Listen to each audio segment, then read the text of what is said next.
চুঁচুড়ার বিধায়ক অসিত মজুমদার নিজের এলাকা পরিদর্শন করছেন এবং নাগরিকদের সুবিধা অসুবিধা শুনে তার প্রতিকার করার চেষ্টা করছেন। শুনুন ওনাদের বক্তব্য।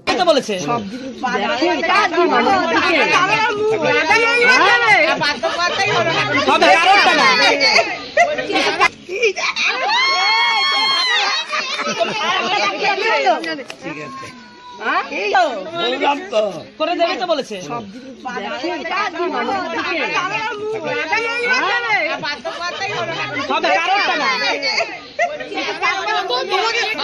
একেবারে বিধায়ককে ধরে আদর করলেন আপনি, কি বললো? এটা কি হলো? 5 বার জমা দিয়ে লাস্টে ডুপ্লিকেট 1000 টাকা ঢুকিয়ে দিল। আপনি বলুন কি করলো? তাও আবার মিডিয়ার সামনে আসলো না, দোকানে উঠে বসে রইল। ডুপ্লিকেট 1000 টাকা মানে বুঝলাম না। কপাল কপাল কপাল। আপনাকে দেখা গেল বিধায়ককে ধরে গাল টিপে আদর করলেন, কেন? কি আদর করবো কেন বুঝলেন না? যাতে বার্ধক্য ভাতাটা ঢোকে। অ্যাপ্লাই করেছেন অনেকবার? কতবার অ্যাপ্লাই করেছেন? 5 থেকে 6 বার অ্যাপ্লাই করেছি, লিস্টে নাম এসেছে, তা সত্ত্বেও পাইনি। আজকে তার জন্য কি বিধায়ককে আদর করে বললেন? যে বিধায়ককে আদর করে বললাম, ভালোবেসে বললাম, আদর করে বললাম। আর কিভাবে বলবো বলুন? সবাইকে বাড়ি যেতে বললো, আমাকে একবারও বললো না বাড়ি যেতে। কি নাম আপনার? আমার নাম লিপিকা চৌধুরী। দেখুন, এটা তো ধারাবাহিক প্রসেস এবং আপনারা জানেন, আমি বারবারই বলছি যে 2024-এ আমরা লোকসভা নির্বাচনে কিছুটা পিছিয়ে পড়েছি।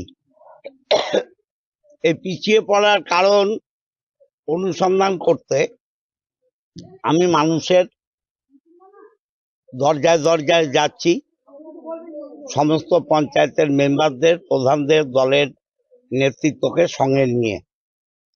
আপনারা জানেন বিধানসভা চলছে, বিধানসভা শেষ হলে 24 তারিখ থেকে আবার আমার খেলা চলবে। এর মধ্যে যতটা কভার করা যায়, যেসব জায়গাগুলো আমরা পিছিয়ে পড়েছি গত নির্বাচনে, সেখানে মানুষের দরজায় যাচ্ছি এই কারণে যে বাংলার মুখ্যমন্ত্রী মমতা বন্দ্যোপাধ্যায় যেভাবে পরিষেবা দেন, রাস্তা বলুন, ঘাট বলুন, স্বাস্থ্য বলুন, হসপিটাল বলুন, শিক্ষাশ্রী, কন্যাশ্রী, রূপশ্রী, সমস্ত প্রোগ্রাম ইনক্লুডিং লক্ষ্মী ভান্ডার, বিধবা ভাতা, বার্ধক্য ভাতা, লক্ষ্মী ভান্ডার এই গতকালও আবার সরকার অনেক ছেড়ে দিয়েছে যারা অ্যাপ্লাই করে রেখেছিল। তারপরেও কেন আমরা পিছিয়ে পড়লাম, সেটাই অনুসন্ধান করার জন্য বাড়ি বাড়ি এলাকায় মানুষের কাছে যাচ্ছি। তাদের যে অভাব অভিযোগ আছে, এখানে এইসব জায়গা 2011-র আগে কি ছিল আপনারা ভালো জানেন, এলাকার লোকও জানে। 11-র পর থেকে ধারাবাহিকভাবে 13 বছরে আমরা পঞ্চায়েত সমিতি, জেলা পরিষদ এবং আমি উদ্যোগ নিয়ে এলাকার যা উন্নয়ন করার করেছি। তারপরেও ছোটখাটো কিছু কাজ পড়ে আছে। মানুষ যে অভাব অভিযোগের কথা বলছে, সেগুলো আমরা শুনছি, লিপিবদ্ধ করছি, লিখছি, সেগুলো আমরা করে দেবো। মূলত এর আগে 1-2 পঞ্চায়েত প্রায় হতে চললো, একটা পৌরসভার ওয়ার্ডও করেছে। মূলত কি অভিযোগ উঠে আসছে এই জায়গাগুলোতে? দেখুন, অভিযোগ মানুষের ম্যাক্সিমাম ড্রেনের সমস্যা, বেশিটাই ড্রেনের সমস্যা, নিকাশি, কোথাও কোথাও জলের সমস্যা আছে।